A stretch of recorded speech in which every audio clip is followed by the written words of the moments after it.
ഈശോയിൽ പ്രിയപ്പെട്ട സഹോദരങ്ങളെ, ഈ പ്രഭാതത്തിൽ കർത്താവ് നിങ്ങൾ ഓരോരുത്തരെയും അനുഗ്രഹിക്കാൻ ഇതാ റെഡിയായിട്ട് നിൽക്കുകയാണ്. നമുക്ക് പ്രാർത്ഥിക്കാം.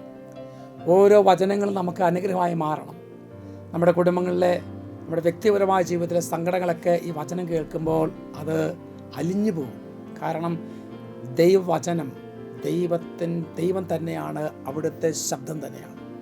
എഫേസ്യോസ് 2:13 എന്നാൽ ഒരിക്കൽ വിദൂരസ്ഥരായിരുന്ന നിങ്ങൾ ഇപ്പോൾ യേശു ക്രിസ്തുവിൽ അവൻ്റെ രക്തം വഴി സമീപസ്ഥരായിരിക്കുന്നു. കണ്ടോ, വിശുദ്ധ കുർബാനയിലൂടെ യേശു ക്രിസ്തുവിൻ്റെ തിരുരക്തവും തിരുശരീരവും സ്വീകരിക്കുന്ന നമ്മൾ അവിടുത്തോട് ഐക്യപ്പെട്ട് ഒരേ മനസ്സുള്ളവരായി തീരുകയാണ്.